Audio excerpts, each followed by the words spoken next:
ნახევარფინალური ტური, სადაც ეძლევა განსხვავების საკონსტიტუციო და ესენი არიან ახალგაზრდები, რომლებიც დაინტერესებულია თვითონ სამოქალაქო პოზიციებით, სამოქალაქო აქტივისტები, რომლებიც სწავლობენ აქტიურად კონსტიტუციონალიზმს, მონაწილეობს იღებენ ოლიმპიადებში და ამჟამად ისინი ეწვიან ქალაქ ბათუმს, როგორც საქართველოს კონსტიტუციურ მართლმსაჯულების დედაქალაქს, რომ გაეცნონ თვითონ საკონსტიტუციო სასამართლოს საქმიანობას და გაგვიზიარონ თავიანთი მოსაზრებები თუ რო აღიქვამენ ისინი კონსტიტუციურ მართლმსაჯულებას და საკონსტიტუციო სასამართლოს საქმიანობას ქვეყანაში. როგორც ჩვენს დღევანდელ შეხვედრაზე გვითხრეს, ნებისმიერ ნორმალურ დემოკრატიულ სახელმწიფოს უნდა ჰქონდეს გამართული სასამართლო სისტემა.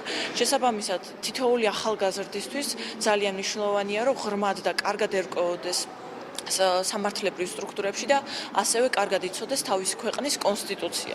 აქედან გამომდინარე, ჩემი აზრით ეს პროექტი და ზოგადად ის, რომ მე დღეს ჩემი თანაგუნდელები აქ ვიმყოფები, ძალიან ბევრის მანიშნებელია და ძალიან სასარგებლოა ყველასათვის.